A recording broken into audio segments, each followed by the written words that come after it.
All right, good morning, ladies and gentlemen.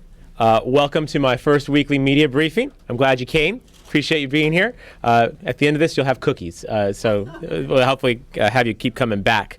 I certainly wanted to start by saying thank you for the supportive comments you shared with me and members of my staff for the last couple of days about our responsiveness. It's certainly nice to get some kudos from the media. Don't worry, I won't expect too much of those in the future, but we'll hopefully continue to earn those positive comments. Certainly, I think it was unfortunate the previous administration didn't see the benefit in sharing information or asking for public feedback. Naturally, I'm pleased to be reversing that trend. And today I'm going to give you a brief update on a number of items that we've been working on since I became the interim mayor, and then I'll take as many questions as I can. There may be some questions I can't answer at this time, but you have my commitment that I'll get back to you or a member of my team will do so. So about 15 items. We'll try and run through them as quickly as you can to leave the questions that you want to ask. And of course, I'm joined today by our Chief Operating Officer, Walt Ecker, and our Assistant Chief Operating Officer, Scott Chadwick. Between the three of us, we should be able to handle this, right? Okay. So first item is prevailing wage. The City Council, as you know, approved the prevailing wage ordinance on Tuesday. Prevailing wage is known to result in safer and better monitored work sites, on-time completion, properly trained apprentices, and fewer construction defects, change orders, and cost overruns. Further, by providing appropriate compensation, workers are providing a public service do not have to live in poverty. I'm certainly pleased that the Council took the final action this past week. This ordinance will go into effect on January 1st, 2014. Yesterday, the Rules and Economic Development Committee had a long discussion about the development of a plastic bag reduction ordinance. I very much appreciate Council President Pro Tem Sherry Leitner bringing this matter forward. She's showing extraordinary leadership on this issue. I will be working closely with her and the Environmental Services Department staff to ensure that appropriate outreach occurs before the committee gets a progress report at its meeting on August 23rd. Now, those are two initiatives that the Council was leading on.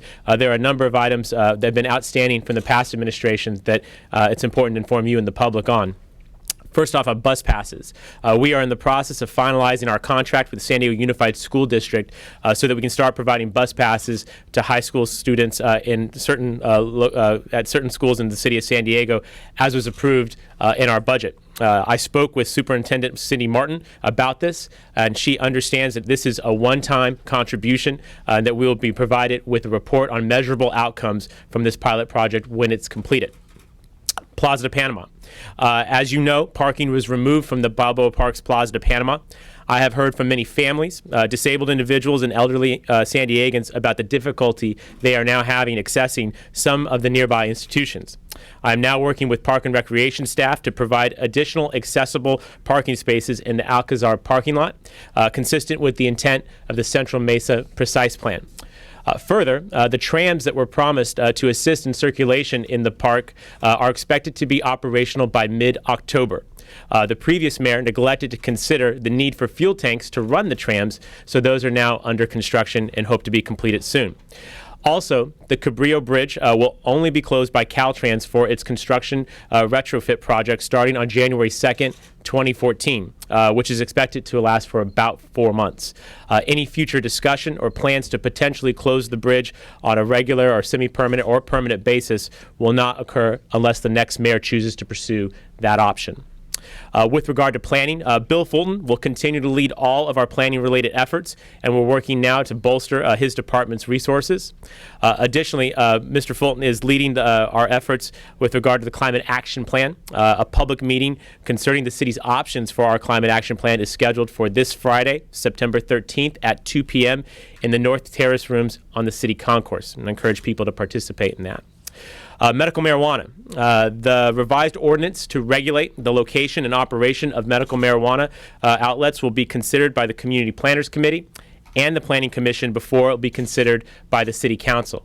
Under our current timeline, my expectation is that we'll see that ordinance before the Council right around the beginning of the new year.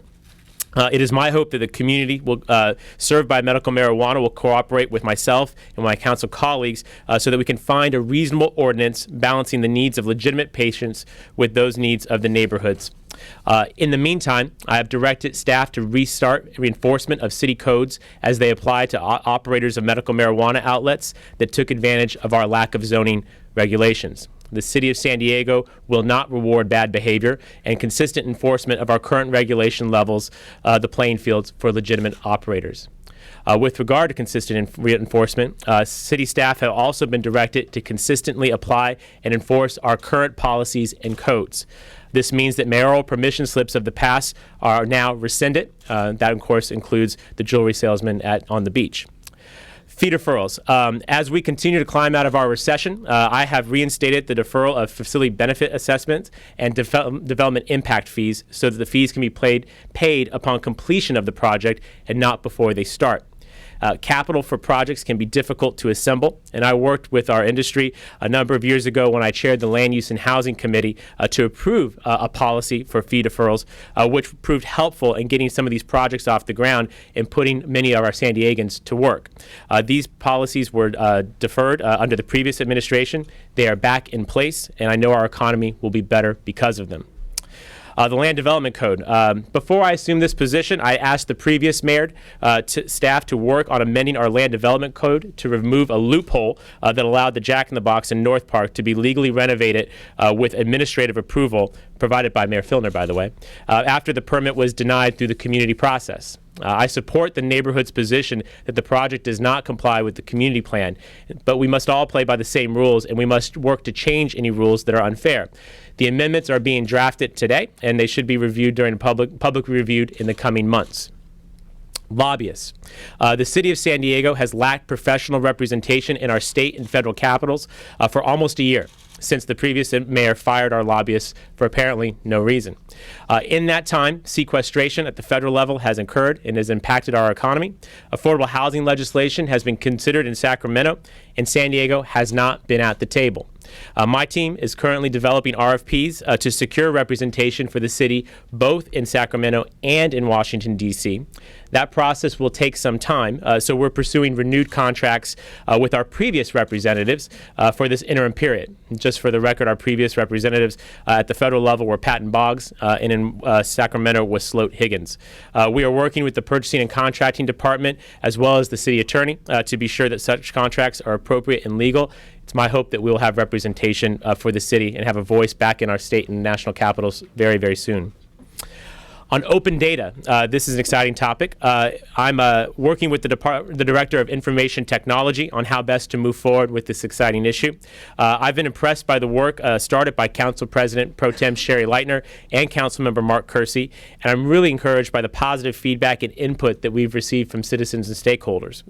Getting these knowledgeable people together to create reasonable and effective plan for the city, our residents, and our favorite watchdogs is our objective. I expect to have an update for you all on this topic in October.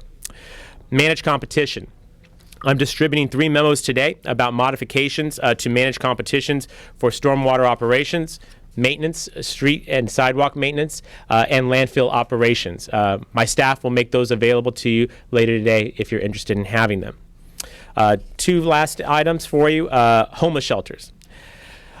This has been something that's been front of mind for me. It's extremely unfortunate that Mr. Filner allotted insufficient funds to keep our shelters open year-round as he had promised. The lack of adequate funding for homeless programs is another example of a mess that was left by the previous administration that I must now clean up. I'm working with the city staff and the Housing Commission and will visit both shelters in the coming days to determine a path forward.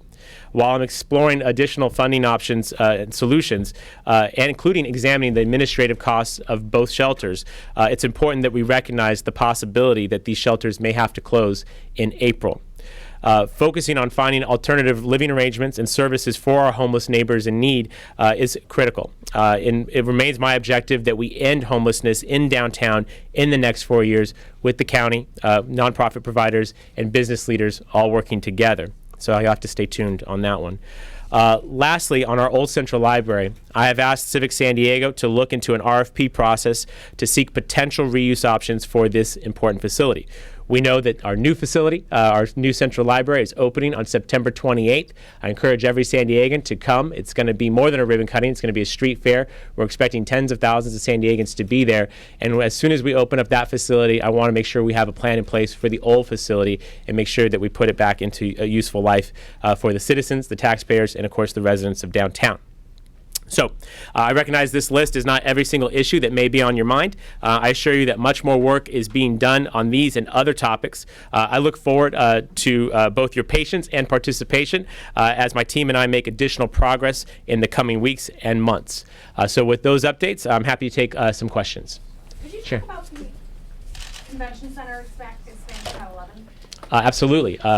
Today at 11 o'clock, I'll be joining a number of our community leaders, our port commissioners, business and labor representatives to show some new renderings for our Phase 3 expansion and help and continue to make our case for why this project is worthy of Coastal Commission support. I'm looking forward to making that case directly to the Coastal Commission next month. Have you engaged the Chargers in any kind of dialogue, pushback, what have you, to their approach to this item before the Commission? I'm meeting with the Chargers representative next Monday.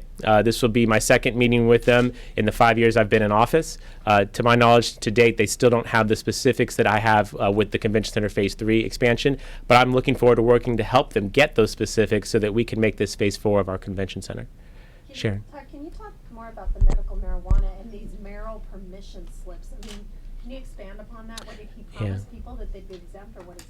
Well, what I've identified as we've been working through our sort of top-down review of city departments is that the previous administration didn't always follow the rules. And when we know that we don't actually have zoning regulations that allow for medical marijuana dispensaries, obviously the mayor had ceased enforcement and has not been providing the cases that code compliance would generate to the city attorney's office for prosecution. That ends. Additionally, with regard to code compliance in general, what we had were situations where you would, individuals, single citizens, were allowed to do certain things that weren't in conformance with the code. And that wasn't given to everybody, it was given to individuals. The rules have to apply to everybody. If we don't like the rules, we should change them. I think a great example of that is the Jack in the Box in North Park, where I don't like the rules, but we're going to go try and change them. With regard to even enforcement, city staff have to follow the rules that the council has put forward.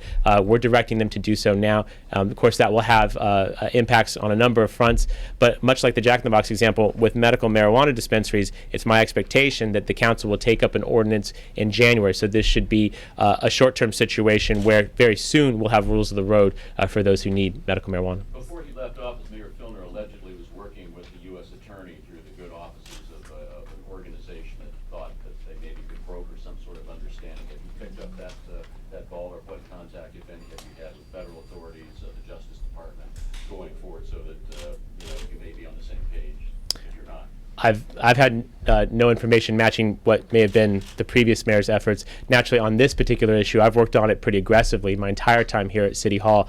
Again, what we can do is on a local level try and come into conformance with what the state voters approved many years ago, which is to allow safe access for folks who need this as a valuable medicine. We can do that. Obviously, there's a lot of business that needs to be done at the federal level. Maybe with some federal lobbyists, we can help with that. Are we going to see that mapping study in the run-up to the ordinance? You will. The question was about maps of where these would be located. We will have information, as we've had the last two times we've considered ordinances. You will have maps that will reflect where the zoning would allow for these. The mayor had some kind of mapping study in the works that we were going to be able to see before the ordinance came out. Are we still working on that, or? As we've had in the past, we will have maps that will show the zones where these would be allowed. I think what the previous administration was trying to do was to take a more comprehensive look at seeing every sensitive receptor and the kinds of things that might be prohibited. The council has said, not near churches or not near schools. Some of that will depend on where these choose to locate, because also there's the proximity issue. The council had asked for not having two collectives closer than, I think it was 1,000 feet from one another. Some of this will have to play out a particular way, but you will be able to see the zones where this is allowed, and we'll try and get as much specificity as we can, but a lot of it will depend upon where they choose to locate and how that affects potentially a second collective that might be nearby. So when did you make the order to start enforcing the medical marijuana zoning laws again, and have any cases been referred to the city attorney's office yet? I directed staff to do that last week. I'm not aware of any cases that are pending currently.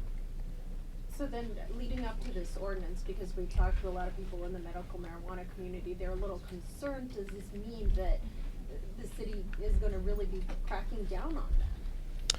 Well, the fact of the matter is there is not a way to have a dispensary legally permitted in the city of San Diego. I have tried since I've got to city council almost 5 years ago to create the legal framework to allow them to exist. There's a whole backstory on that, which I can fill you in on later. What we have to do, though, is provide a legal way for them to exist. Our current situation does not work. And the solution is not to ignore the law. The solution is to change the law to allow them to operate in a respectful fashion. What I want to do is provide some certainty to the patients who need it and to the neighborhoods who are afraid of it so that we can tell them what the rules of the road look like. Right now, we have none. And it's not an appropriate policy to just allow things to happen on their own. What we need to do is provide safe access. The ordinance that the council unanimously directed staff to develop, I think will achieve that. Who else? Tuesday, the Downtown Property Business Improvement District voted, or the advisory board for it, voted to allocate $100,000 to the Downtown Partnership to fight a lawsuit against the Downtown Partnership. Since then, your district, I was wondering, do you approve of this type of kind of grab from taxpayer money to give to a nonprofit to fight a lawsuit? I don't know the specific information about the vote that you're referring to. I do support assessment districts and the property-based improvement district in downtown. This has been critical to the renaissance in downtown and is a tool that I think every neighborhood should be able to avail itself of. Naturally, there is litigation that's on it. We'll respond to that litigation moving forward. But I think it's very important to know that the things that you like in this community, and frankly, every community, Hillcrest has an assessment district, North Park has one. I think that those particular vehicles are really critical to neighborhood revitalization, and so I've always been supportive of them. Where are we with the ambulance RFP? It's a good question. We have, this is a complex one, and it's still kind of evolving. That's why I didn't have it in today's briefing necessarily. It's still something I'm exploring. I'm looking forward to sharing some more information about that at a briefing very, very soon. I do know that we have an item going before the Public Safety Neighborhood Services Committee next week. It may provide some additional information for you. Gene. Have you had an opportunity to investigate further a claim that somehow Civic San Diego pulled an end run around its board of directors, around the independent budget analyst, and somehow lost $133 million to other taxing agencies that should have gone to the homeless, the poor? Are you aware of a claim that was made the other day in the going forward and the wind down issue that the council had before it? I can get back to you on that, but I think you should move to your next story, Gene. Yeah. Okay. As far as managed competition, so you say you're going to have a memo today about modifications. I have three. What modifications? Because my understanding is those three competitions were in the process of going forward. They are. Well, Scott, do you want to come on up? Can you help? So the three issues that we're talking about are the stormwater, potholes, and then the third is the landfill. And so there are some modifications that need to occur. Specifically on the landfill, there's environmental monitoring that should not be included in the original MECO. The issue on the potholes, that has to do with in the original MEGO.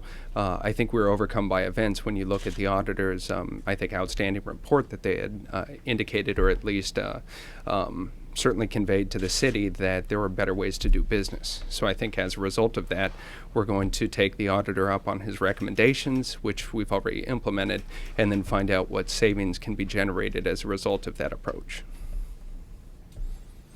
The bottom line, those were already in the process of going forward. So this isn't you're not pushing something forward that was stalled. It's just modifying. No. Correct. And actually, Gene, if I can circle back, there's just, when you bring up affordable housing, I'm an affordable housing guy. I want to make sure that we're really clear. Civic San Diego is being incredibly helpful in our effort in trying to address this problem. They have an affordable housing master plan that'd be worth anyone in here's time to take a look at.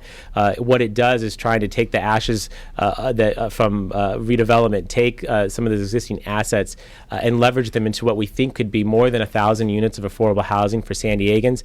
400 or so of those units will be for homeless and formerly homeless. So I really respect and applaud the ingenuity that they're bringing under very difficult circumstances. And I think that with regard to their commitment to affordable housing, I think that they are fantastic. And if anywhere you should be looking, it should be there because it's good work. Back to managed competition Yeah. quickly. City staffers were supposed to come back, I think originally in July and then maybe now in September to provide an update on where you involved with that now? Well, we're continuing to try and find a pathway forward. The voters obviously have mandated or provided the tool to the city to to move forward with managed competition. It's my intent to live up to that voter intent. Naturally, what I think they're asking for, though, is to find efficiencies in our organization.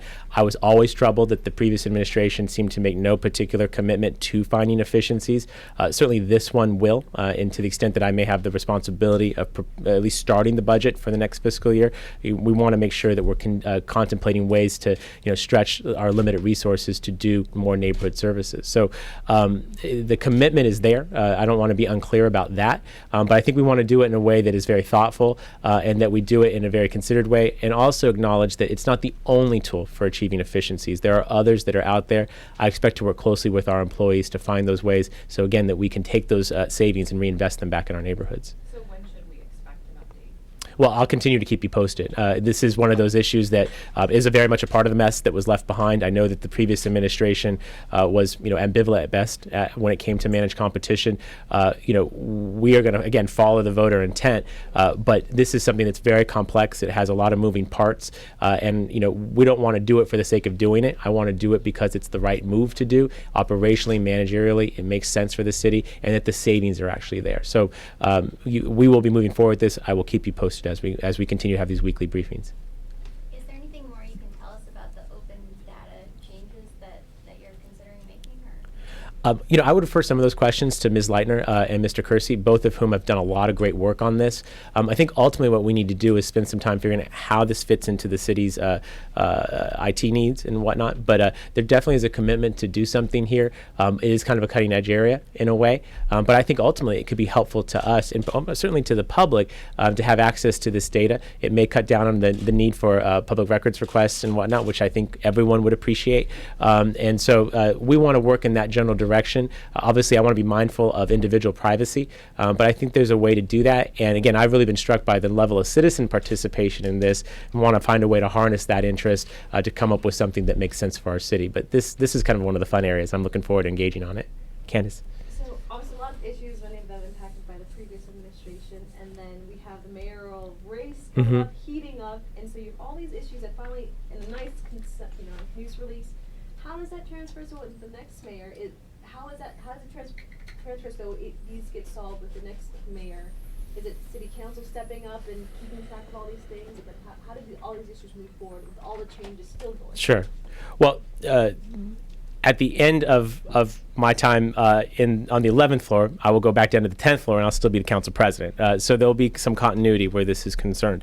Additionally, it's my hope that we can get many of these pending items cleaned up so that when I turn over the keys to the mayor's office to the next guy or gal, that a lot of these issues will be resolved. That was part of my thought process in choosing not to run, so that I can dedicate my full attention to this job and make sure that many of these issues, a lot of them that are critical and need urgent attention, get that full attention. And in 2 weeks, I think we've done a significant amount of work, thanks to Walt Eckert, Scott Chadwick, and others. Everyone is working hard to kind of clean up this mess. Again, it's my objective to have much of that cleaned up in time for the next mayor to go back to focusing on moving the city forward, which is part of what we're trying to do too. So as far as cleaning up the mess, are you a good way through, or is this just like a chip off the block here? This is going to take the full time that I'm on the 11th floor.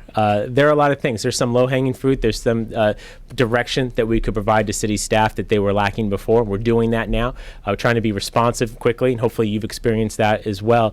So there are some easier things. There are some things that are more difficult, and there's some big stuff we want to get done. We have the opening of our Central Library on the 28th. That's a big deal. The Coastal Commission hearing for our Convention Center expansion is a big deal. The infrastructure bond that I intend to offer for council consideration in December or January timeframe of $100 million is a big deal. So there's a lot of stuff that we're going to do. We're going to be busy the entire time that I'm performing the duties of mayor. But with regard to the mess, as I've said a couple of times now, there's who better to clean up the mess than the son of a maid and a gardener. It's my best hope that we'll get this all cleaned up again in time for the night. So last question, you're very patient. Yeah, this administration obviously has a lot of things to take care of. There's a laundry list of items that you are attending to. If you can once again sort of characterize the last administration's accomplishments or lack thereof in the last year, and what detriment that was for our cities. Well, I think I would characterize the last 9 months the city was rolling backward. Some have suggested, because of the interim nature of my time here, that this would be a time to be in neutral, and that's not true. This is a time to move forward. We are cleaning up this mess, and we will hope to get as much of it done before the new mayor comes. But while we're cleaning up the mess, we're going to be working on key initiatives that are important to San Diegans. And so we're done moving backward. We're moving forward now, and that would be about what I would say about the last administration. Can I squeeze in one more? Sorry. Just because it's City B. Oh. They're in District 3, you know. Just to circle back on the Jack in the Box Mhm. issue a little bit, you said you want to tighten up some language. Yes. Is it fair to say that this isn't an isolated incident, that developers, different businesses have taken advantage of these kind of loopholes in the past? Well, in terms of it not being an isolated incident, I think we have, at least in my council district, I'm aware of the Kentucky Fried Chicken on University Avenue. My first press conference is Jack in the Box and Kentucky Fried Chicken, just for the record. So we have seen some of these examples before. That's why we have to change the policy, because the policy obviously allows for it. Rightly or wrongly, it's there. I personally think it's not right, and so we need to fix it. I issued that memo to the former mayor asking for this change before I took on this responsibility. Now that I'm in this position, hopefully it'll give me a better chance to actually achieve closing that loophole. Anyone who's looked at either of those instances, I think, would say that this is not a remodel. You know, that it does not match the common sense definition of what a remodel is, and as such, we should make our code look as conform to that. And that's my intention. That's what we're going to do. Guys, thanks so much. We'll see you again next week. All right.